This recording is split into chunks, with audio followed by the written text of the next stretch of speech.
You're listening to the Nightlight Radio Network. This is Dr. Zohara Hieronimus, co-host of 21st Century Radio. We are happy to present this rebroadcast of our show on Nightlight. Enjoy. You know, when you get old enough, you can start talking about, 30 years ago. Well, 30 years ago, I was introduced to our next guest through a mutual dear friend, the late Christopher Bird, author of The Secret Life of Plants, The Divining Hand, and co-author of Secrets of the Pyramids with the late Peter Tompkins. I recall Chris saying at the time, referring to Bob and myself, "Oh, you guys in Schwartz, you all have that interest in archaeology and consciousness stuff." What he meant was that Stephen Schwartz was deeply involved in using non-local consciousness to find the underwater artifacts of Cleopatra's and the port city of Alexandria, Egypt, where we had recently been.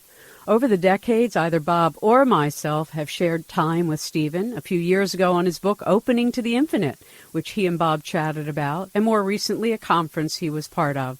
But I haven't talked to Stephen in a long time about a lot of things, and what you will discover, as we did, is that Stephen Schwartz is a person with a strong desire to make the world a better place. He is thorough in each field he gets involved in, and is an addition to the places he puts his focus. He joins all of us this hour to discuss some of his current work, tracking world trends and how they affect the United States of America and each one of us as well. Stephen, always a pleasure. It's been a very long time. It has, too long. It's a pleasure to speak with you. Well, I'm glad you're here. So that our audience realize, you have been involved as an experimentalist in parapsychology. You've been part of major social transformations. You write the civil rights, the transformation of the military into an all-voluntary meritocracy, citizen diplomacy between the United States and the Soviet Union in the 80s and 90s, meaning you've done a lot of different things. It's true. I have. But they've all been to one purpose. And what's that? How we can construct a more compassionate and life-affirming society. We share the goal. So when we look at these, and you felt that one of the things we could look at tonight is you have a new report called the Schwartz Report, and people can find that at either Stephen Schwartz, SCHWARTZ.com, or schwartzreport.net, is you have talked about the perfect storm, the rise of localism and its effects on national wellness. And you begin your article with some stats about the United States, which I found pretty disturbing. Would you start with that and tell us about that? Sure. Well, you know, part of our problem with dealing with the situation we find ourselves in is we won't tell ourselves the truth. It's very hard if you won't tell yourself the truth. And if you look at the public discourse that's going on now in preparation for the election, you just hear one, I don't know whether they're lies or whether they don't know better. It's hard to imagine they don't know better. But if you look at the United States, for instance, I heard somebody say the other day on the television, we have the best health care in the world. And I couldn't believe it. It's simply not true. According to the World Health Organization, we have the 37th. We are 37th. We're ahead of, I think, Latvia or something. We have terrible health. We don't have a healthcare system in the United States. We have an illness profit system in which the primary priority of the system is to make money. And sickness is just a way of turning the taps on to get the money. So that's not a healthcare system. A healthcare system is where you place individual and familial wellness as the first priority, as a national asset of a country. You want people to be healthy. They work better. They feel better. They're nicer to each other. There are all kinds of reasons. A compassionate, life-affirming country would place national wellness at the head of its list because, I mean, what is the point of a country if it isn't to make it possible for the largest number of people to lead the fullest lives? Otherwise, I mean, why would you join, as it were? So we don't tell ourselves the truth. We have the largest prison population in the world. Now, in fact, it's much worse than that. We have 5% of the world's population, a little less, and we have 25% of the world's prison population. We have 2.3 million men and women in prison right now, costing an average of $35,000 a year to maintain. We run this huge gulag of human warehousing that's enormously expensive, destroys families. It causes all kinds of negative social consequences. And now we're privatizing it so that it's becoming a kind of new American slavery. We need to make different choices. The truth is, if you look at the United States, you see that all the wealth got moved to the top. Over the last 30 years, we've disemboweled the middle class. And it's not as if the middle class is an ancient birthright. You have to create them. This one, the one you and I grew up in, was created after the Second World War, when people came home with the GI Bill and GI housing and all the infrastructure work and the building of the interstate and all of that. And we created thousands and thousands of engineers and scientists and artists and writers and built this extraordinary infrastructure that's sort of the fantasy we have about ourselves, but we haven't really done very much about it over the last 30 years, and it's wearing out. Mm-hmm. You also made a stunning statistical reference that I had no idea was true. I knew about the prison population because I used to cover that as the new sort of industry of slavery, as you exactly point out, and particularly when they have to produce something for a corporation that contracts to the private prison holder. It is extraordinary that this never shows up in the newspaper, never is there a story about it, and that a good percentage, over 50%, are for nonviolent crimes. These aren't like dangerous humans. Absolutely. Well, we have a psychosis about drugs. And what happens with these things, you can see it going on now in the post-9/11 period with Homeland Security. When you create a government agency whose purpose is to control people's behavior, it is the nature of the agency to do that and to want to expand its interests because it's like an organism. And so, people want to expand. They want to have a bigger budget. They want to have more people that work for them. It makes the people at the top feel better. And so these things metastasize, as it were, and they start growing. And that's what's happened. What we're doing now in prisons is privatizing them so that the corporations own them. And they get paid by the government. It's great. It's a wonderful deal in terms of the few people who are making money out of it. They get paid to keep the prisoners, and then the prisoners work for $12 a week or something for to produce something that they then sell. And none of this is part of our public conversation. Never. None of the relevant issues that are going to affect the lives of you and I and all of your listeners are discussed in the political debates. None of them. We are obsessed with abortion. We are obsessed with gay marriage. It seems to me we ought to be looking at what sustains loving relationships that endure and nurture children well. That seems to me what we ought to be focusing on. Well, and Stephen, we don't do that. No, and you rightly point out that if you don't, and this is what I learned through all my years as an investigative reporter, the answer is in the question. So if you don't ask the right questions, you don't get the right information. And you pointed out, which this was the point I was going to make earlier, I had no idea that we are 31st in the world for maternal mortality. That is extraordinarily disgraceful. Isn't that unbelievable? I was shocked.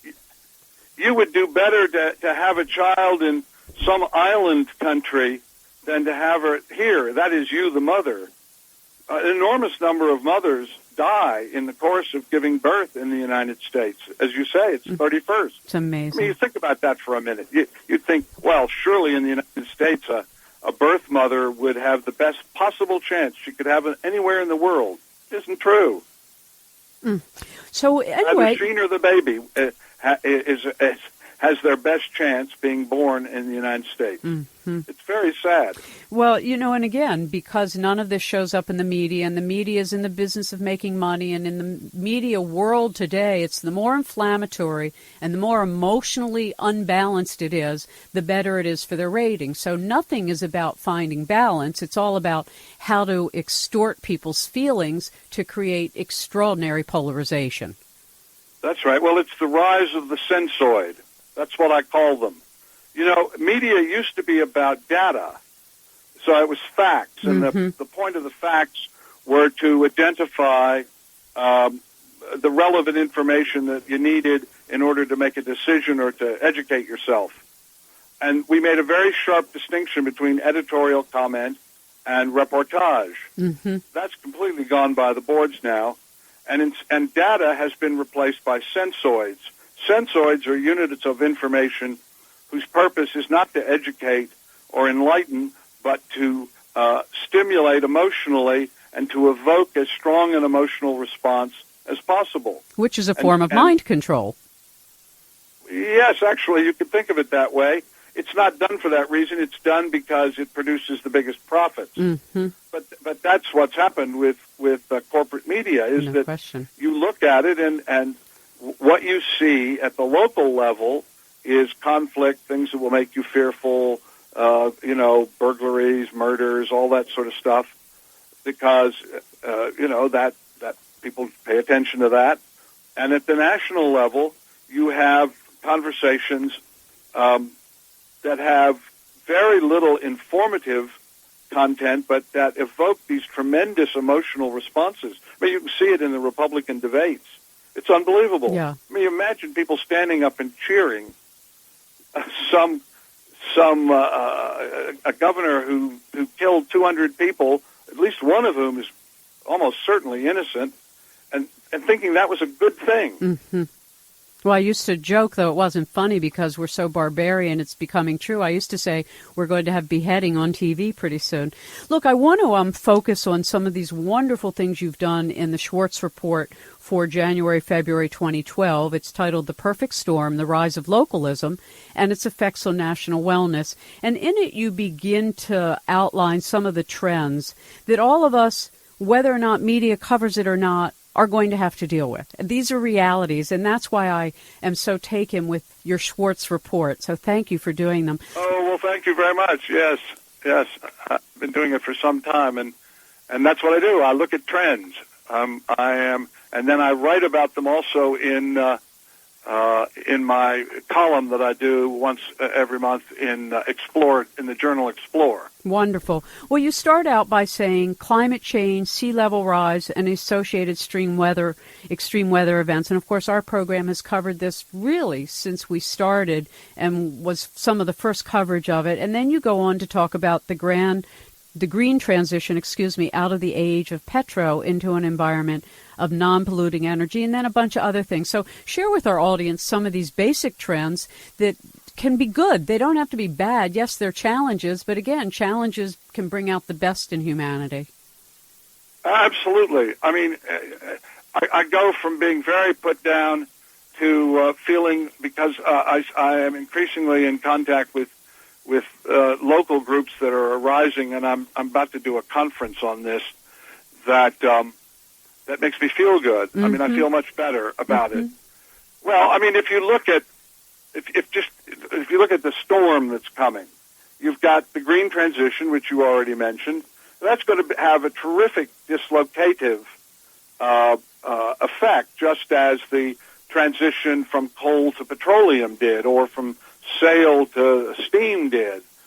So whenever the energy system changes, it makes a big difference. So that's going to happen. But ultimately, that is going to be for the good. And it is possible, and I increasingly think it is likely even. I'm willing to go out that far. I think low-energy nuclear reactions, that is what used to be called cold fusion, I think it's going to come through. There are now 2 companies which claim that they are developing commercial technologies, and it's going to the underwriters' laboratory. And I think this year, 2012, we're going to see if low-energy nuclear reactive energy is for real. And if it is, it's going to spread like the iPod. So it's going to, in 10 years, we'll be looking at a completely different energy equation. I mean, it's going to happen quickly. Normally, these things take at least a generation. But if this low-energy nuclear reaction technology is legit, I mean, it really delivers the goods over unity for the prices they're talking about, it's a game changer. Yeah, and it's if it also doesn't prove, then we're going to see the rise of solar and wind, which we'll see anyway. Right. But we're going to go into a new energy paradigm, and that's going to be terribly dislocative for a lot of peoples. Well, we talked with Pons and Fleischmann years ago and other labs who replicated what they had done, even though everybody was saying it wasn't possible, and cold fusion, or what it's now being called. Again, it's like what we have found in naturopathic or holistic medicine with the cancer industry, and we talked about that on another occasion with Thomas Elias about the Brzezinski work. But coming back to some of the things that you also rightly point out is the decline of the American economic empire. Yes. Well, what's happening is the rise of the virtual state. We like to think, for instance, of European countries as being very old. And they are. The countries are old, but not their governmental systems. Germany didn't become a country until the end of the 19th century, 1871 or 78, I can't remember. Italy didn't become a country until the end of, as Italy as we think of it today. There was a huge transition that occurred at the end of the 19th century and into the end of the First World War. And we're about to go through another one of these, because what's happening is multinational corporations have arisen, and because of the way they get control of the governments and write the laws the way they want, in which they function as countries, but they have no geography, and therefore they have no national loyalty. You saw Jobs say, no, those jobs are not coming back, and he explained why. We have allowed our infrastructure to reach a point. We've passed a tip point. And corporations, because they no longer have national loyalties, if you're a multinational corporation and it's cheaper to make it in Brazil or wherever, well, the fact that shipping that factory that's on the shores of Lake Erie down to Brazil may put 50,000 people out of work in the United States, well, that's sort of unfortunate, but not your problem, because your interest is in profit. And because of the way the laws are written, you're permitted to do it. And so these multinationals really function as nations now. And neither our foreign policy nor our economic system really has fully acknowledged that. And you also point out we do have to take a break. And when we come back, I'd like to pick up here. It's also the first time, a real biggie, you write. The first time in 500 years, the world will not be dominated by Atlantic, Caucasian values. And I'd like to come back and start there. And Stephen, again, you write beautifully, and it's so well researched that every paragraph is meaningful. And I thank you, because I know how much time that takes. It looks easy, but it takes a lot of time. So, as I said, right before the break, one of the bullets in your trends is, for the first time in 500 years, the world, quote, will not be dominated by Atlantic Caucasian values. So what does this mean? Well, if you think about it, I mean, you and I, and probably most of your listeners, we grew up in a bipolar world that developed after the Second War. That's the Soviet Union on one side and the United States on the other, and all the other countries lined up on one side or another. So geopolitically, we had roughly a bipolar world. Well, the Soviet Union collapsed at the end in 1991, and since then we've sort of been lumbering across the geopolitical landscape on our own. But now what's happening is China is arising. Brazil is about to displace England, Great Britain, in terms of the size of their economy. There are a lot of centers to Russia, Indonesia, Malaysia. I mean, there are other areas of the world that are becoming powers, particularly, of course, China, but no less Brazil. Brazil's going to be a huge force in the Western Hemisphere. So you have all of these shifts that are occurring, and this is really going to be the first time since Henry the Navigator, the Portuguese king who created a school for maps and navigation and really made the exploration of what was then called the New World possible, and going around the globe. And so ever since then, most of the big decisions that got made about how the world would be ordered arose because of mid-Atlantic, European, and then American cultural and racial perspectives. And that's going to change, and it's going to be very difficult for some people. More than that, the United States is about to become a majority non-white country. It's going to be a country of minorities. No, there will be no majority. and that's just, there's a certain kind of person. You can see it in the teabagger movement. You can see it. I'm sad to say I'm a Southerner from Virginia in the behavior of Southern legislatures and governors. You can see this. All the birther movement. You can see that racism is alive and well and nurtured in all its toxicity, and that it's, for many people, it's going to be very tough to look at the world and think, well, the Chinese are going to dominate that sector, or the Indians are going to dominate. I left them out. The Indians are going to dominate this sector.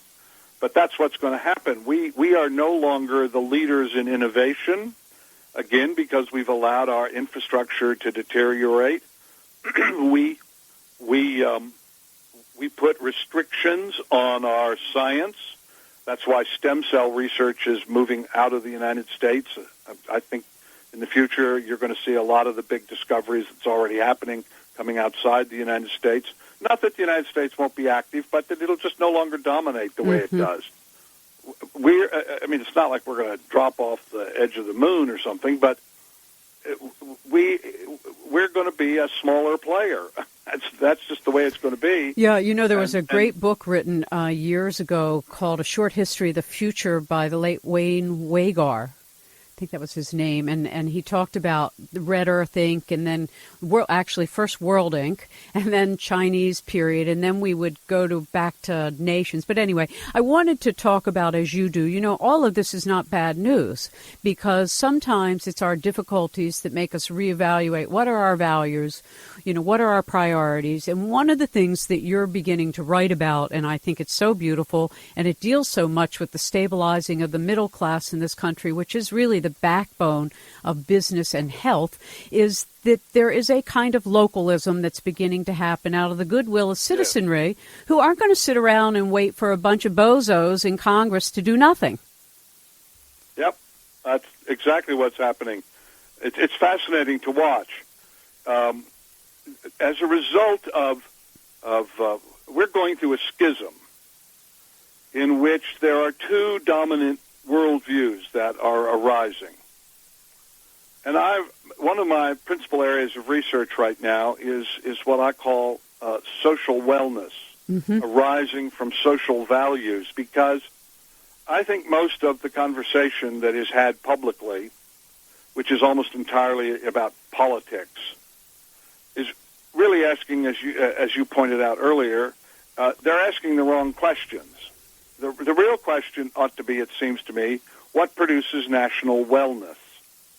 What makes people healthy? What makes people happy? What makes people feel employed and contributing to the world and making the world a better place and making their immediate geography a nicer?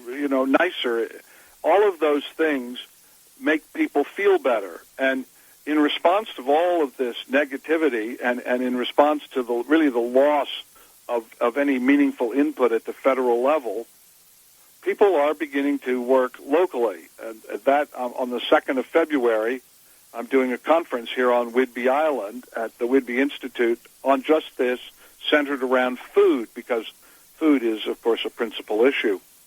And what you're seeing is just ordinary folk who are looking at communities, particularly in smaller communities where it's sort of a more conceivable scale.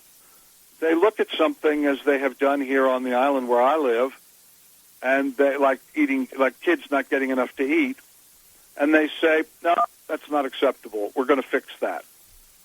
And here on Whidbey, we have a whole interlocking set of social safety nets that are designed to produce a a decent quality of life for everybody on the island, even people in distress, and it's all done treating these people with great respect. They're not treated as failures or wards of the state or food stamp queens or any of that kind of nonsense. They're just treated as neighbors who are having a hard time. And as a result of that, you can see the social outcomes, and you can see it all over the country. The blue social values produce better outcomes than red social values.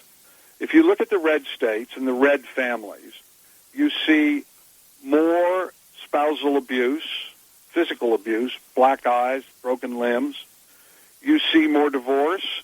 You see more obesity. You see more porn usage. You see more teen pregnancies. You see more type 2 diabetes. You see lower education. You see more child violence. You see lower education. Oh, I've mentioned that one. Lower literacy. Now, those are actual numbers. And if you read my stuff, anybody can go to either the websites you cited or Explore Journal and click on the Schwartz Report there. That's at the column. If you look at this, we have actual data. We know how to fix this. We just choose not to do it. But what's happening is at the local level, people are doing it. And it's making a huge difference. In the Northeast, here in the Northwest particularly. Well, I can even say here in Baltimore, there's a whole model called Healthy Neighborhoods where you identify what stabilizes a community: affordable housing, education, safety, good food, resources, businesses, supporting local businesses. And I think you're right. I mean, from my vantage point, I think this is such a healthy move towards states' rights awareness and individual sovereignty that we lost for so long under the national model that our identity was as a nation. And then we flip-flopped in that over our lifetime, the states became servants of the federal government when, in fact, the federal government was designed to serve the states. And so the regionalism and localism, to me, is such a great thing that's happening. Yeah, well, what's interesting is I'm fascinated that it hasn't dawned on the great bulk of social progressives to understand that they ought to agree with the theocratic right about states' rights, because nothing is going to happen at the federal level. With Citizens United, I mean, you just buy, the government's for sale. No question about it. That's what that decision is about. Yeah. And you can see the results. I mean, it's perfectly obvious. Yeah, even watching the Republicans fight among themselves because of it. It's Absolutely. You see it in the Keystone Pipe, all this stuff. The government is for sale because we don't do anything about controlling the inflow of money. What we've basically done is legalized bribery. And so communities aren't going to be able to look to the federal government. I mean, this will change, but in the immediate short-term future, mid-term future, I would say by 2050, I think things have sorted themselves out. Mm-hmm. But between now and 2050, it's going to get very complicated, and that's why I'm putting a lot of energy into encouraging localism and the rise of regionalism, because what cannot get done at the federal level, particularly if energy can decentralize, that's a big part of it. If these either wind, solar, or the low-energy nuclear reaction technology, if those things allow the decentralization of energy, then it's going to be possible for local communities to create their own energy independence and begin to make local decisions about how they're going to deal with things. I mean, every incoming Republican freshman representative in this last go-round, took an oath that he wasn't going to do anything about climate change. And it is my belief nothing is going to be done about climate change. Get over it. And we got to start planning on how are we going to deal with what's coming, which, for instance, for Baltimore is going to be very difficult because it's going to flood the harbor. Yeah.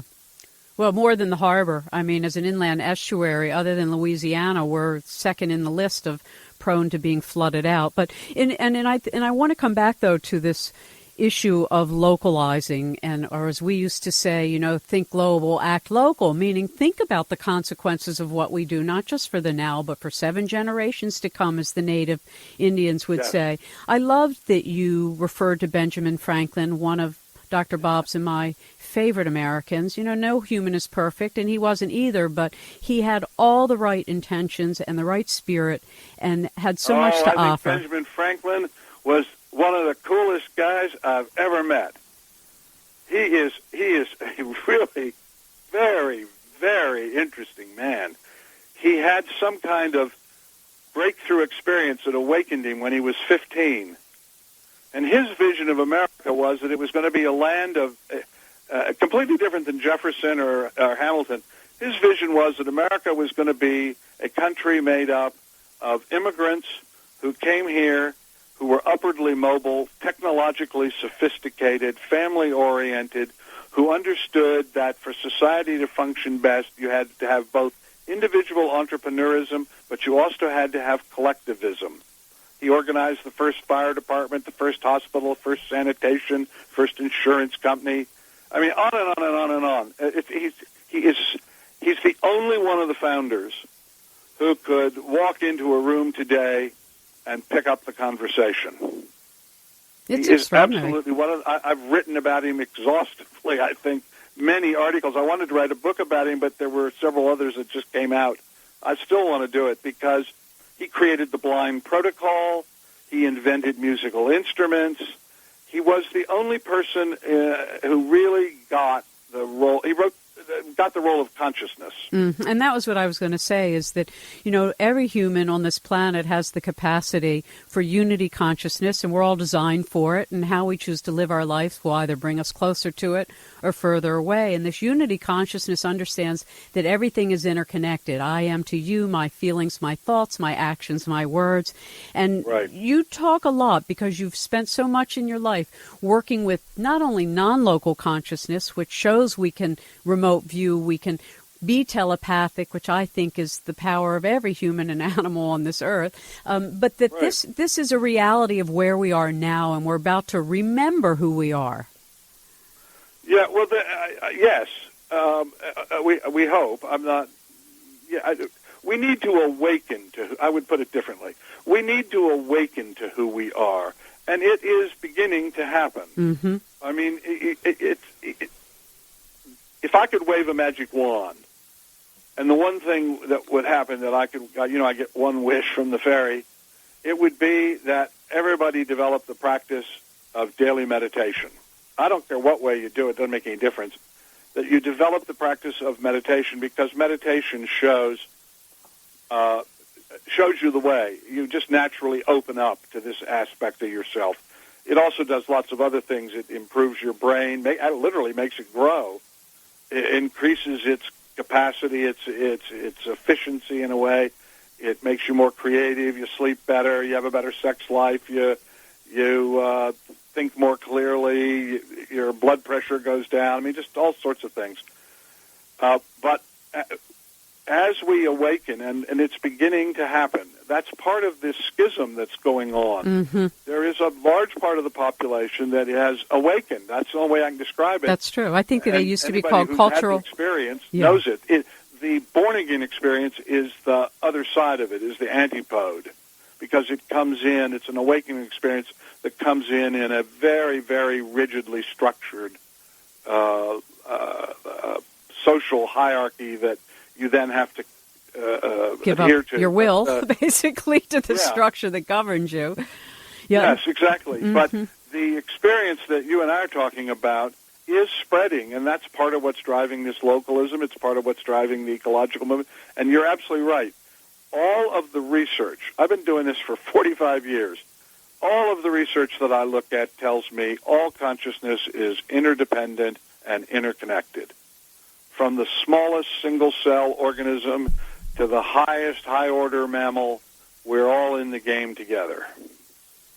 No question about it. And when we come back, what I'd like to do then is spend some time, as you do in your newsletter, in the Schwartz Report about meditation, self-controlled, psychophysical self-regulation. And some of the processes you describe, I think, would be wonderful to share. So don't go away. Our guest is Stephan A. Schwartz. Go to explorejournal.com. You can click on the Schwartz content. You can also go to the schwartzreport.net or find a link on our website at 21st21stcenturyradio.com. So you wrote in one of your beautiful reports, Meditation, the Controlled Psychophysical Self-Regulation Process That Works, that as an example, between 2006 and 2009, there were 1,000 papers in the medical journals on the subject of meditation. Yeah, isn't that cool? It's extraordinary. So why? Why? Doing the research on this. Go ahead.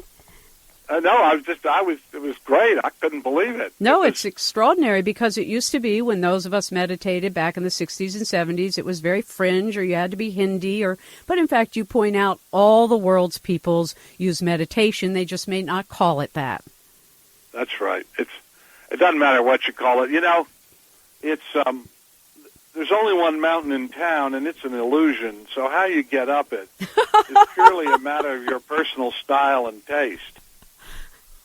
So mostly what you want to do is just find some way to do it and then do it. It's the regular practice of it, because what meditation really does, the key to it, is that it teaches you through experience. It has a kind of biofeedback quality.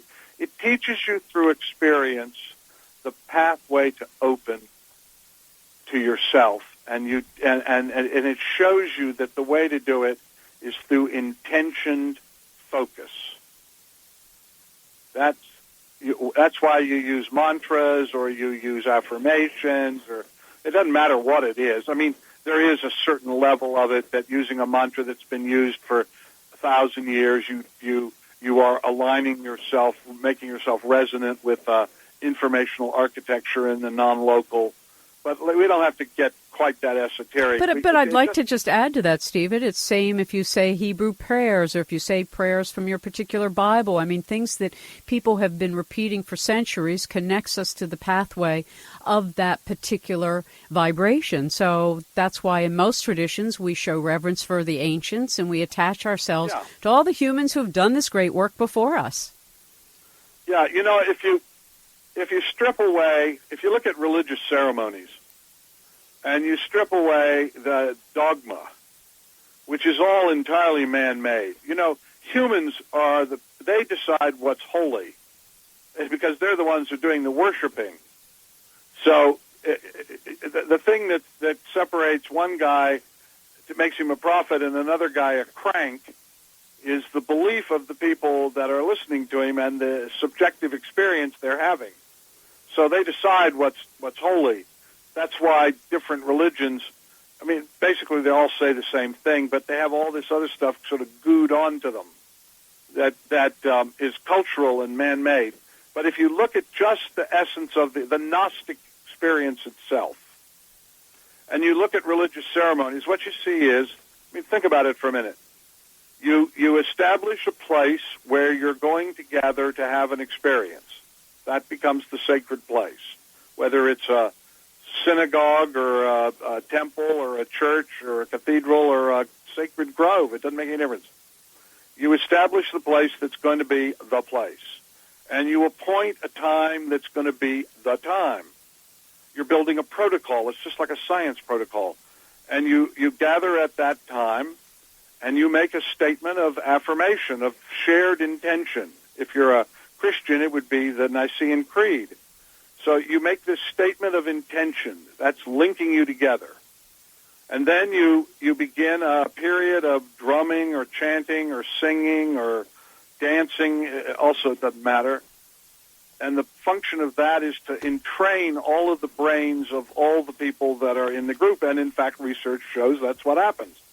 So now you have all these people who are entrained, and they are expressing a shared intention. And then there's a period of time when the experience is allowed to occur. And so maybe if you're a charismatic, that's speaking in tongues, or if you're a voodoo practitioner, that's being taken over by one of the voodoo gods, that sort of thing. And then there's a period where there's a reaffirmation of the statement and an agreement that you're going to meet again at an appointed time.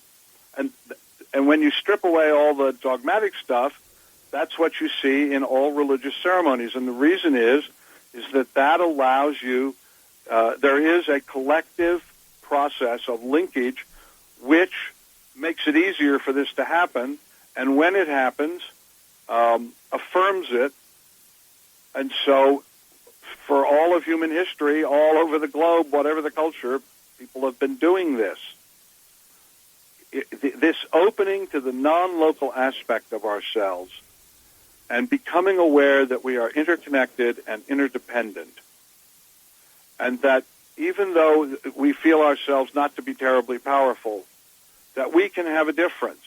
I mean, if you look at the Nobel Peace Prize, there are three kinds of people that win that prize. There are institutions and organizations that are doing what they're supposed to do. There are government officials and hereditary leaders. Nelson Mandela is an example of that, or Henry Kissinger is an example of a government official, or Barack Obama. And then there's another group. There's a third group, and that's ordinary people.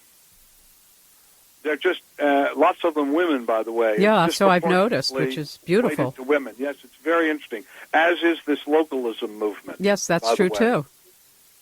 And so, by the way, is the nonprofit movement in general. It's founded so much by women through their own journeys with challenges, and then they go to make the world better. It's so interesting.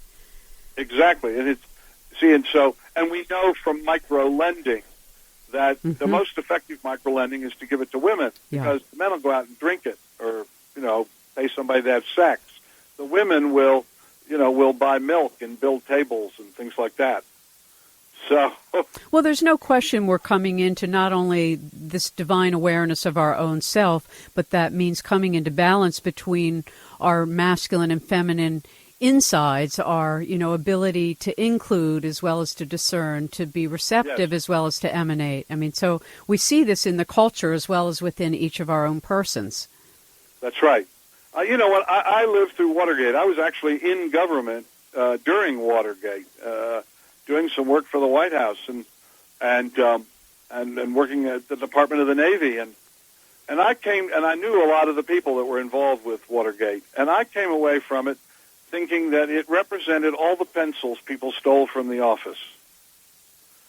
That is, it was the result of a state of beingness in which you feel yourself in the service of what you think is the right thing, above any consideration of law or feelings about the other person or any of that. You feel that you are somehow empowered to make this choice, and that's what the Nixon administration did. They just thought, well, we know better, and we're going to do this, and they got caught. And so by the time I left government, that was my thinking. It represented all the pencils people stole from the office, collectively expressed at the presidential level. Mm-hmm. I don't think people realize how much power individuals have. I mean, if you look at like smoking, for instance, when you and I were young, there were advertisements on the television of dancing old gold, little dancing cigarette packs. Well, there were doctors who told us which brand to smoke. Yeah, and doctors, 4 out of 5 doctors say smoke this. Right. Well, in 50 years, that has almost changed. About 11% of the population still smokes. The same thing with civil rights. I mean, I date civil rights really in the modern sense from the 1948 signing by Harry Truman of the act that desegregated the military to Lyndon Johnson's signing in 1964 the Civil Rights Act. Well, you can look at that period of time and you can see these things take a generation or two to work, but they do work. If you look at the Quakers, there are 158,000 Quakers in the United States, and in the whole of American history, there have been less than 1 million. And yet, every single socially progressive development that has happened in the United States, abolition, women's suffrage, public education, penal reform, the environmental movement, the nuclear freeze, all of that, all of it really takes root with a small group of Quakers. So this group of people have figured out how individuals make change happen in a nonviolent, beingness way. And, of course, what they show, as does anybody who examines their own life or their will and their desire to be of service, it's through intention, good acts, and the capacity to listen. Yep. And if each of us would make the decision, I'm not going to do anything that is not compassionately life-affirming. Every choice I make, whatever the options are, I'm going to choose the one that is the most compassionate and life-affirming. And if we made that as a commitment to ourselves and we made choices on that basis, within a generation we would utterly change the world. It can be done. I agree with you. I'm also a cheerleader for paradise, meaning I think that all of us have this written into our soul, and our personalities, our culture, and our individual experiences sometimes mask over it. And so, as you point out, Stephen, meditation allows us to open up to the divine within. And we're going to have to say goodbye, but I want to encourage our audience, and thank you so much for joining us. I think we definitely need another hour or two. Stephen Schwartz can be found at schwartzreport.net, explorejournal.com, stephenschwartz.com, or at 21st-century21stcenturyradio.com. 21st Century Radio is produced by Hieronimus and Company. Our executive producer and research assistant is Laura Kortner. Our engineer is Anita Brockington, and I'm Dr. Zohara Hieronimus.